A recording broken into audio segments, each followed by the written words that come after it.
Yes. Thank you, everyone, for having us here tonight. I'm Jason Rarick, the current State Representative for Pine and Kanabec County. It's been an honor over the last 4 years to be able to represent our communities down at the state capitol. I've appreciated all of the support and the input that I've received from city councils, school boards, township officers and such. It's been a great learning experience, and I'm hoping to continue to serve for another 2 years for our area, continue working on helping our communities with things that are important to them and issues related to contractors, health care, and so many other things. Broadband is another huge one for our area. So these are just a few of the things that I've begun working on and would like to continue helping our area. Thank you, Jared. Jason? Tim?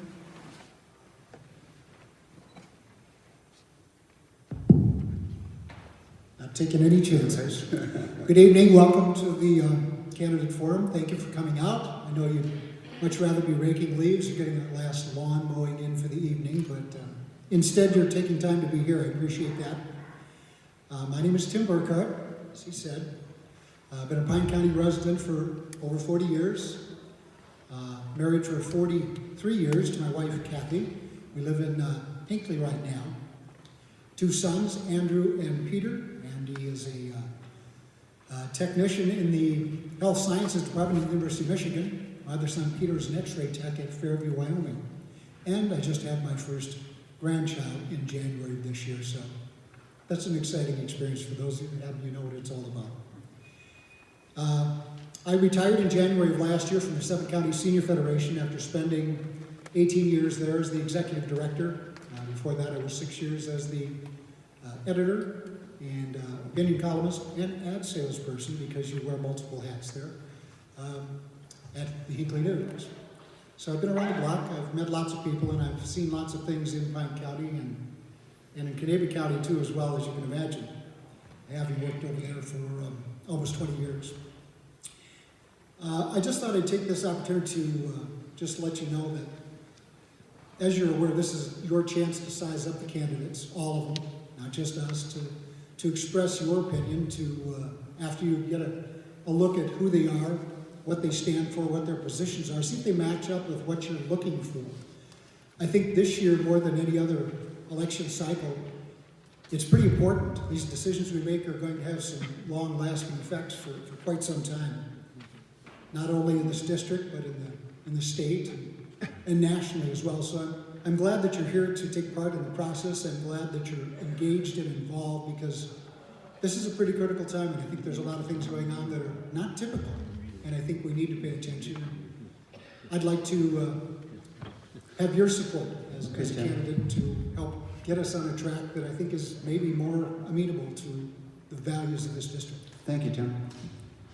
All right, our first question is going to start tonight. You get 2 minutes to answer. The first one's going to go to Tim. And again, if you could keep an eye on the lady with the time, she'll give you a 1 minute warning, 30 seconds, and when to stop. So here's the question as is written. Minnesota has failed the legal requirement to conduct regular audits on how $5 billion per year of tax dollars are spent by the HMOs on public health programs. Will you introduce a bill to return the public health programs to the former accountable system known as fee-for-free service, which provides transparency for the public on the costs and how to run those programs? Do you understand the question? Sure, I think I can offer some insight into that. The nonprofit I work for, and I'm the co-coordinator of the Greater Minnesota Healthcare Coalition, has been pushing on this issue for better than 8 years, with some success. In order to get this transparency, you need an external outside audit, something that has not been done here since early 2000, I think 2001. Attorney General Mike Hatch did an audit back then and discovered that what was reported in expenses was a little bit off, to the tune of millions of dollars. They were reporting overhead of 6% when it turned out to be closer to 20%, which when you're talking about $5 billion, which it is now, that is given to the HMOs to administer state programs, that turns out to a lot of money. You can do the math. We have been pushing to get these external, outside, independent audits done and have worked through a number of legislators. I know there's actually a letter that's been authored by Senator Abler. I believe Mr. Rarick has also signed on to that as well. It's a product of the work that we've done over the course of the last 8 years to try to bring some transparency and accountability. Basically, the state of Minnesota writes a check to the HMOs to take care of their state-run programs for $5 billion a year with no itemized invoice. They accept the audits conducted internally by the HMOs and the insurance companies say, okay, that's good. To me, none of us would do that. You wouldn't take your car to the repair shop, have a $2,000 repair, or get a $2,000 bill with no itemization of what's on there, just a blank invoice that you owe me $2,000. You wouldn't pay it. You would want to know where your money went. And we do too. Thank you. Thanks, Tim. Jason, do you want me to reread the question? I think I got it. Okay. As far as authoring the bill for this, the area of HHS, the Health and Human Services, is not one of the areas that I serve on a committee and not one of the areas I focus on. So I would not chief author the bill, but I would support it. Something came up in relation to this that I did co-author, and I do support external audits for all of our agencies and agencies and companies that work with them. We have to do what's right and make sure our tax dollars are being spent wisely. And so I'm always in favor of having these external audits take place. That's what is necessary for our taxpayers to make sure that not only is the program functioning correctly, but that the expenses that they claim are truly what they are. So we've seen story after story of abuses, and these audits are the first step in making sure that we reel that back in and are using our taxpayer money wisely. Thank you, Jason. Just going through the questions, they're a little wordy tonight, so I apologize for taking me a little longer. There's a lot of information on here. Healthcare is kind of the topic, so we're going to go to Jason. You'll start this one. Many healthcare reform proposals keep HMOs involved in the doctor-patient relationship. The proposed buy-in to Minnesota Care keeps HMOs involved. Minnesota Care currently involves HMOs regulating the doctor-patient relationship. Do you favor patients in Minnesota Care and medical assistants continuing to be managed by HMOs?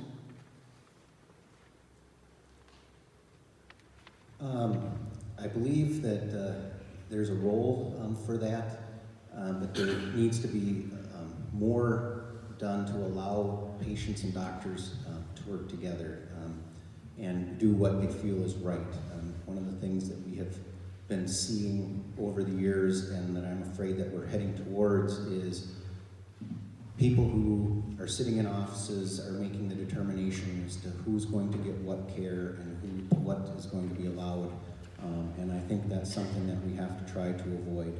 And allowing people to work with their doctors, to be referred on to specialists, is necessary. And that's one of the issues that as we've seen in the healthcare and what we have to mandate, we have to make sure that people are allowed to go get the coverage they have. And I've worked with Representative Nick Zerwas that on an issue where he wants, and President Trump did it on the national level, a right to try, allowing people to work with doctors and try treatments that they feel would be beneficial to them in their health. That may not be what the HMO or some other agency would say is the real or the right treatment, but it's something that they want to try, and I believe we should be allowing our patients to work with their doctors and have those opportunities. Thank you, Jason. Tim, do you understand the question? Okay. All right. Oh, sorry. Many healthcare reform proposals keep HMOs involved in the doctor-patient relationship. The proposed buy-in to Minnesota Care keeps HMOs involved. Minnesota Care currently involves HMOs regulating the doctor-patient relationship. Do you favor patients in Minnesota Care and medical assistance continuing to be managed by HMOs? I do favor the Medicare, the Minnesota Care buy-in. I think it's a good first step. There's much more that could be done, and I think decreasing the role of HMOs would be a better step in all programs that they're currently managing. Getting in between patients and the doctors serves no useful purpose other than to create more expense. And I think those are our dollars for the most part, certainly when you talk about the state programs. So allowing people to buy into the Minnesota Care program is a good first step. The next step would be to move to the national level and have people be able to buy into Medicare, and perhaps on a scaled basis where at 55 you could buy in, and then the next level would be at 45, until everybody would be enrolled in a program that's simple, that's straightforward, that has minimal overhead expense of 5 to 6%, instead of what insurance companies typically and HMOs typically have to have for a burden to create their empires of, they say 12%, and it's usually closer to 20% if you believe what Mike Hatch found in his audit, as I mentioned earlier. It seems like we're not being responsible users of taxpayer dollars if we allow this to go on, and that's one of the reasons, as we mentioned earlier, we need some external, independent audits to see where those dollars are spent, to see what actually is legitimate expense versus what is fluff. I don't need to spend fluff. I could go and spend my own dollars elsewhere as opposed to giving them to some other entity that purports to help people's lives by improving their health care, when in essence all they're doing is spending my money to build another office space. And I don't think that's good for the people of this district, the people of Minnesota, or the people of this country. Thank you, Tim. All right, next question. We're going to start with Tim on this one. Do you support a gas tax increase for roads and bridges? And what are your priorities regarding transportation? As far as that goes, I guess I would support an increase in the gas tax, a minor one, but I think based on the fact that, we're creating more fuel-efficient vehicles, electric vehicles in some instances, a lot of hybrids. I drive a hybrid. So gas revenues aren't what they were when the tax was implemented and the small increases that have been in there. I think we can certainly bump that up, but I think in combination with that, we need to consider something that's been talked about and maybe used to some degree, a wheelage tax, which at least captures some dollars that are used for people that have driven on the roads and have had the use of those roads. They should be paying for that privilege of using them, even though they're not paying it through a gas tax if they're completely electric. They are at least paying their fair share, and I'm all for people paying their fair share. As far as roads and bridges, I think the last survey I read, there's a number of bridges that are in need of repair in the state of Minnesota. I think the percentage I read was close to 30% were in need of imminent repair, and about 10%, 7 to 10%, were in failure state. I don't remember the correct terminology, but in essence, that's what it is. They need to be fixed. We don't need another 35W collapsing for us to realize that bridge inspections are pretty important. We travel on them all the time. We use them to get to and from work, to and from school, to visit people. We need to have roads and bridges that we can depend on. Thanks. Thank you, Tim. Jason? I do not support a gas tax increase. That is one of the taxes that would hit our area quite hard when we look at our rural farmers, the work trucks that they have, people who live 40, 50 miles from town. That would hit them very, very hard. And as Tim mentioned, we're having vehicles that are more fuel efficient. The gas tax is not the answer to long-term transportation funding. I supported the bill to dedicate money from sales taxes from items related to automobiles to go to transportation. I believe that's the right way. If you're buying tires, if you're leasing an automobile, the taxes from that should go to transportation. And one of the pushbacks on that was that, it's about $300 million a year that would be dedicated directly to transportation. And we heard that that would have a big impact on education or on HHS. But when we look at what their budgets are, they're $15 and $18 billion per biennium. This is less than 1% of what goes to education and HHS funding. So $300 million a year would go a long way to helping improve our infrastructure, roads and bridges. And I believe it's not going to have the impact that some people fear that it would. So, but I believe we can look at some other ways to our townships especially. They haven't received much, and fortunately 3 years ago, for the first time ever, we gave transportation funding to small cities of under 5,000. And those are things that I'm going to continue to work on if I remain in the Transportation Committee, to make sure that we're looking at ways, how do we help our rural areas get the funding they need to improve their roads. Thank you, gentlemen. Next question, we'll start with, Jason. Hello, welcome. Jason, if you'll answer this question first. The law requiring the Minnesota Health Commissioner to audit HMOs every 3 years has not been followed. Will you introduce a bill mandating that the Minnesota Health Commissioner must be replaced if he fails to complete comprehensive audits on HMOs within 12 months of assuming office? Why or why not? That's a good one, huh? That's a very good one. Again, an area that I would not be willing to chief author the bill. It's an area out of what the committees that I serve on and the area I have, but I would support that. Again, though, many times we can pass laws. Like I said, we have a law in the book that says they have to do the audit every 3 years, and it's not being done. I think we need to, when we see that happening, go to the governor and say, hey, we need to enforce this. I'm not always an advocate for just passing more laws. I think the first approach should be, going to the governor's office, going to the media, calling attention to it, and saying that we should make sure this gets followed, and putting pressure on that way to remove the commissioner if they're not doing what they're supposed to be doing. So we do so many laws, kind of a reaction to things like this, that just never get followed anyway. So if it came down to it where they're not responding, I would support that, but I would rather use other methods to try to make that happen first. Thank you, Jason. Tim?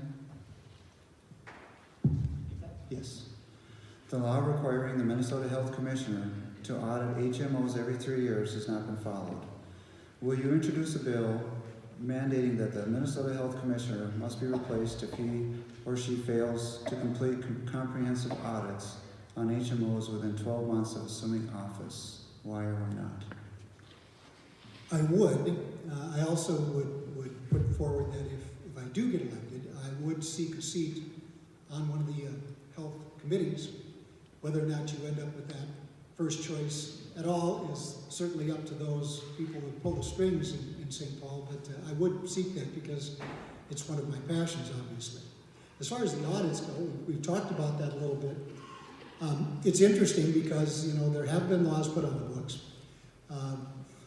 Mysteriously enough, we had a law that was passed, and the language, one word was changed when this law mandated that the legislative auditor was supposed to step in and conduct these audits.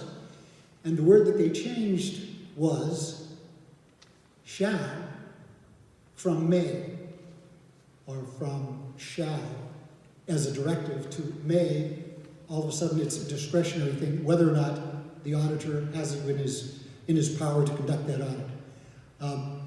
That was one of these subtle little things that was done that we didn't find out about until the audit wasn't conducted. And a subtle language change like that makes all the difference in the world, as you can imagine. After an extensive search, the legislative auditor reported that he could not find an independent outside audit firm that was capable of conducting an audit of the Minnesota health system, which we know is wrong, because we met with a person who does such audits, and he does them in 6 different states. And he recommended 6 or 7 other firms that do exactly the same thing all across the country. So I don't know if that was a very extensive search. I do know that there are firms that are capable of doing it. There's a law in the books that should be enforced, but shall and may are right now the cause of why it's not being done. One of the big reasons. Thank you.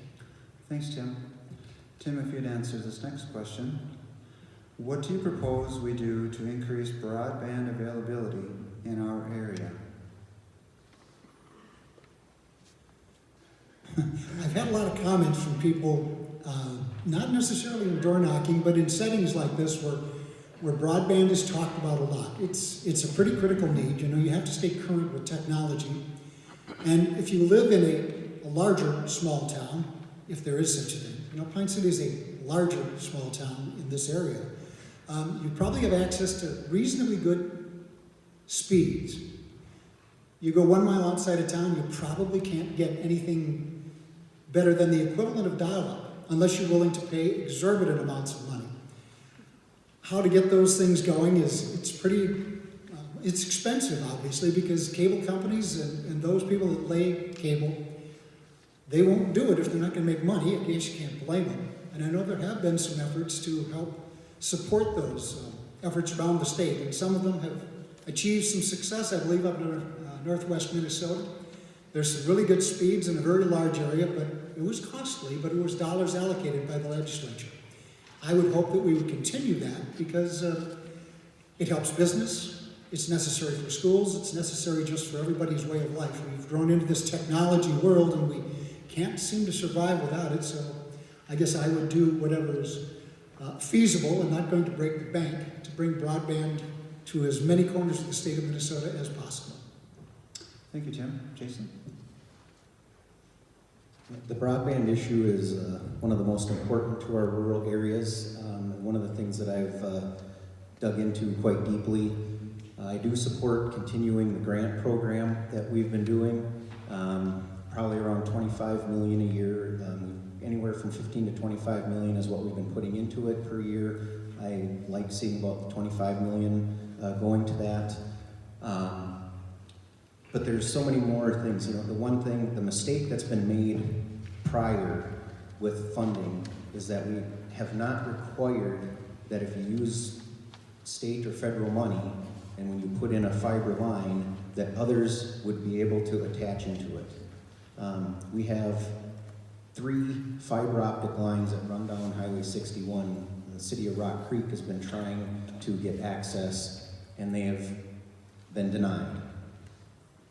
So that's one of the first things we have to change is when you use state or federal money, it has to be open for connection for other entities to attach and use as well.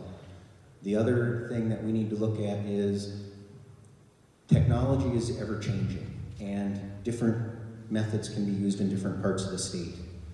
Wireless is a very good option in western Minnesota where you have a lot of farm fields and open area. Around here where the topography is different and we have a lot of forest, that eats up the wireless signal. So maybe a satellite, as that improves, will help.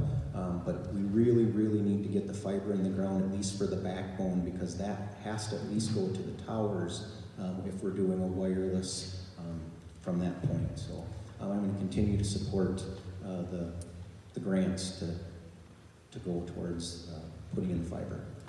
Thank you, Jason. My apologies for having you guys answer 2 questions in a row. I'm used to alternating. So with all respect, I'll ask Tim to answer this question, giving Jason a little break. Tim, do you support laws banning private for-profit prisons? That's a kind of a little newer topic that I'm aware of. It is. It's certainly been in the news on and off for the last few years. The advent of for-profit prisons it kind of increases the incentive to keep them full, which doesn't seem like a really great idea because you're looking for ways to incarcerate more people. We have a pretty high incarceration rate in Minnesota. I just don't know that for-profit prisons are the greatest idea in the world. I guess I don't really have a strong opinion one way or another. I think that what I put forward is I think it increases the incentive for filling them up because you're not going to make money in a for-profit prison if there's no inmates. Does that create more jobs for law enforcement or more opportunities for them to find reasons to put people into jails, indoor prisons? I don't know. I think that would be a common sense assumption that a lot of people would make, and that's one of the assumptions I think I would make. Thank you, Tim. Jason? Yeah, this is an issue that we dealt with quite a bit 2 years ago. In the city of Appleton, there's a prison that's owned by a private company, and it was not accepted. The majority of the legislators did not feel that we should have a privately run prison in Minnesota. What I do support is that if we ever feel we need more prison space, that we should buy the Appleton prison, the state should, and run it that way, instead of building a new prison when we have an existing one that we could use. So I do not think in the state of Minnesota that we should be having a private for-profit company running a prison. Thank you, Jason. Tim, you are being elected to be our voice in St. Paul. How do you plan on being available for as many voters as you can? In the entire district? Geographically, we have a pretty darn large district here, including mostly all of Pine and Canadian counties. I've traveled lots of these areas just in the course of my work at Seven County. I'd be a regular visitor to the townships on a regular basis, certainly during the annual meetings in March, as we touted what benefits Seven County was offering to the townships. So I'm no stranger to a significant number of where town halls are located, and some of the annual meetings weren't necessarily in town halls, they were in living rooms and dining rooms, and that's fine too, but at least I know where to go and which roads to turn on. So I would hope that I would continue those relationships and enhance those. I know that the township officers are meeting this on the 27th, this coming Saturday in Hinckley, so I plan to be there and let them know as well that if elected, I would make myself available at any time at home to come to meetings, either at township meetings in a group or individual townships that want to have a conversation about a specific topic. It's roads, it's grading roads and plowing roads and putting in culverts if you're a township person. And I was made quite well aware of that. But there are certainly other things that are important to them as well. And I want to stay abreast of what's going on in townships because they are the lifeblood of where the county goes and where the district goes. Thank you, Tim. Jason? Yeah, staying in touch with everyone in this district can be a little bit of a challenge. Like I said, it is a large geographic district, but that is part of the job, and one of the ways to do that is, like I said, you follow different meetings that are going to be out there. The township officers meeting this Saturday. If you get invited by a school board or a city council or a township, you make it to their meeting. And I've tried very hard. I've got about 5 or 6 townships left to make it to their town board meetings. But there's 57 different townships and cities in this district, so it's virtually impossible to make it to every one of them in just 1 year's time or even 2 years' time. But you make yourself available. Your office definitely helps you. When people reach out, it's very important, whether it's email, phone call, you respond to people when they call. And I think we've worked very hard at doing that over the last 4 years, and I will continue to do that if re-elected. Thank you, Jason. We're getting there, guys. About 10 more minutes. So, Tim, Would you, if I understand this question correctly, would you be willing to propose and support legislation preventing Medicaid estate recovery from the estate of a surviving spouse? This is not a federal mandate, as the question states, and it effectively penalizes a couple from remaining married. Does that make sense, Tim? Yes, it does. I'm well aware of the lien provision that actually was put into place and came to light a couple of years ago, and I know there's a couple of people in the audience who were affected adversely by it and have been very staunch advocates for getting that law changed, and I know there's been some real progress made in remedying that. But all that work isn't done yet, especially when it comes to removing those liens completely. And as you say, if it's from the spouse besides, that's a critical issue. Why are you removing the lien and then just passing it on to another member of the family? It should be removed. It's, again, one of those things that was kind of in the fine print when the law originally was rolled out, and people didn't necessarily see that, and they were encouraged to sign up for the health care program. And the fine print was that this lien was attached to your property if there was unpaid expenses, for medical expenses. And when it was revealed, there was a lot of shocked people and a lot of adversely affected people. And thanks to the efforts of a couple of people who were dramatically impacted by it, the remedy is on the way. The state remedy is mostly done, but there's still a federal portion of that has to be fixed. And I would certainly support that, and if given the opportunity to sign on to a bill or author a bill, if I was part of the Health and Human Services Committee, I would certainly strongly support that. Thank you, Tim. Jason, would you like me to reread it? Okay. So the question is, would you be willing to propose and support legislation preventing Medicaid estate recovery from the estate of a surviving spouse? This is not a federal mandate and effectively penalizes a couple from remaining married into their old age.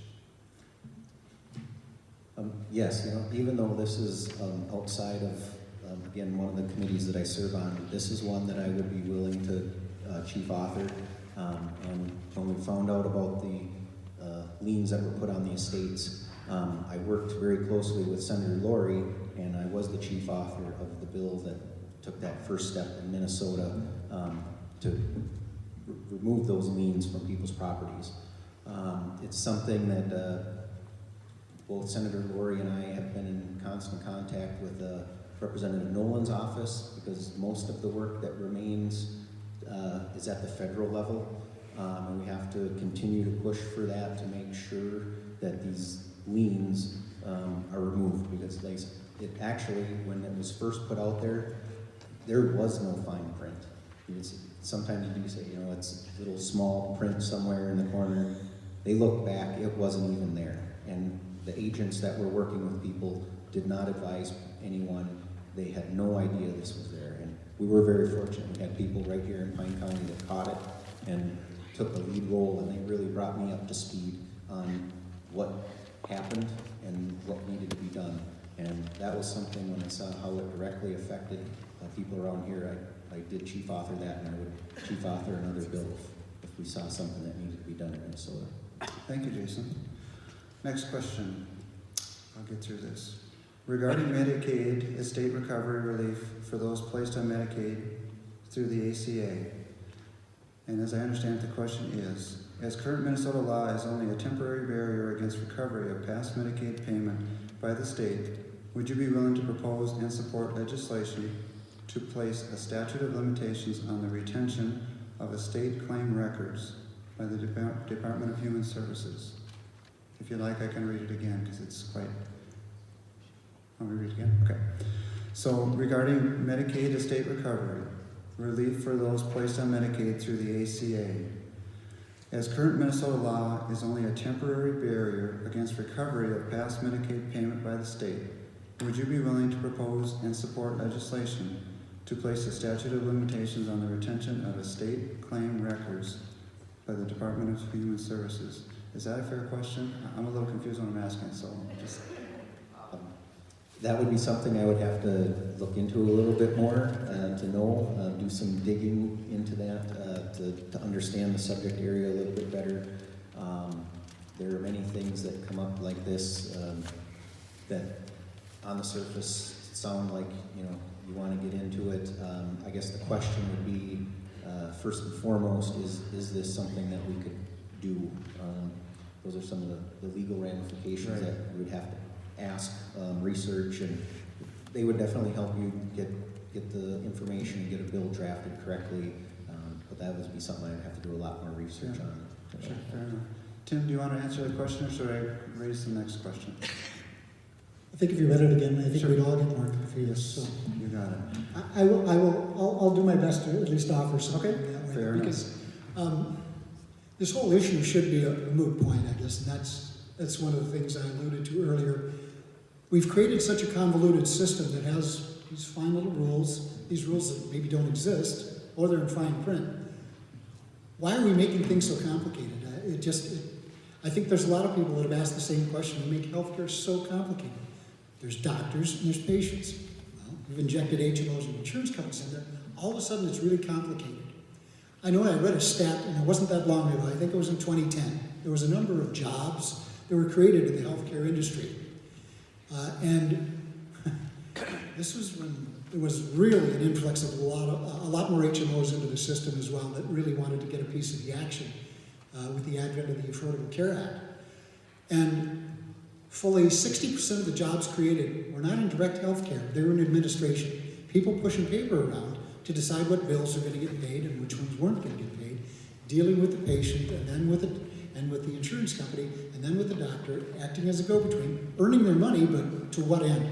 I think we've created a very complicated system where is there a statute of limitations on lien created? Why are we having liens against people's property?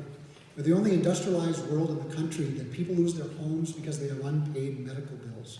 That system is broken, it needs to be fixed. Thank you, Tim. In respect for time, let's go right to our closing statements, if you will. I asked the timekeepers for 5 minutes per candidate. And I'll ask you gentlemen, whoever wants to start first. Jason, you're up. So I'd like to thank everyone again for coming. It has been an honor to serve as a state representative for the last 4 years for Pine and Kanabec County. As a former state representative, Roger Crawford told me, he goes, "You will learn about more things than you ever imagined." And he was so right. It is sometimes overwhelming, but yet at the same time rewarding. I have been able to get out to so many communities, meet so many incredible people that are so active, and being able to help them at the state level to address their concerns, address the needs. It's been very rewarding for me, and I'm really hoping to be able to continue that. I've also been able to dig into many subject areas. I've been fortunate enough to serve on some of our top committees and dig into areas of energy, transportation, environment, natural resources, education, things I would have probably never imagined working on, but the learning experience has been wonderful, and I'm really hoping to continue working on some of the issues that I've started. Broadband is one. Another one, we had a member retired. He was the chief author for the hands-free and distracted driving bill. I had carried a portion of a bill for construction zones. And so I'm going to be considering taking over the bill if I'm back again, the whole bill. That's something that I think people across the state have been seeing has to be addressed. There's also issues because of my background as an electrician, dealing with contractors and dealing with energy. I've really enjoyed digging into that and working with so many of the groups that are at the Capitol, bringing forward legislation to help protect our contractors and make sure they're being paid on time. That allows them to employ more people and different things, promoting economic growth. Over the past 10 years, we have really focused on what can we do to increase the number of jobs available. One of the things I think right now in this economy, the other thing I've focused heavily on is I think we should be switching gears and we should be saying, how do we train people to be able to fill all of the jobs that are out there. And one of the things, my background, a 2-year vocational school provided me a great opportunity, and I've been trying to work very hard to make sure other people in high school and maybe people who had a 4-year degree that just can't find a job, that they would look at that and say, you know what, construction, manufacturing, these are great areas, you can have a good career. So there's so many different things you can get involved in down at the Capitol, and I try to focus in on some specific areas, but yet you get pulled so many different ways and you learn about so many things, and I do want to be able to continue to serve this area and learn more about what is needed around here and to continue working with our leaders at our cities and our township and our counties. So I would appreciate your vote, and it's the other thing. Remember to get out and vote November 6th if you haven't voted early already. This election is going to be decided by who shows up, and I think we all need to have our voices heard in this election. So again, thank you. Thank you, Jason. Tim, you've got 5 minutes. Did that get your attention? It was an accident. I'd like to offer my thanks immediately, of course, to the Chamber of Commerce, Window, and Pine Tech for putting this on this evening. It's a great forum and a great way for people to get to ask questions, to get to know the people up here who are auditioning for a job. And that's what we're doing. We're auditioning for a job to be a representative for this district, and I would certainly like that opportunity. I like to think that I bring some things to the table that would make me a qualified candidate. I currently serve on the Hinckley City Council. I've been on it since 2008. As a member of the Planning Commission there, as well as a member of the Park Board. I created the Arts in the Park program 3 years ago, kind of by default, but I did it anyway, and it's been a fun experience. But as a result of being part of the City Council, and also now the Region 5 Director for the Minnesota Association of Small Cities, and I was elected Vice President the last term, so I've been on that since 2009. It's 12 regions across the state that let you know what's going on from Baudette all the way down to Sleepy Eye. And you get to find out where the problems are, where the commonalities are, what small towns are facing, what regions are facing in the way of challenges. Better yet, you find ways to overcome a lot of those things through some innovative and creative ideas.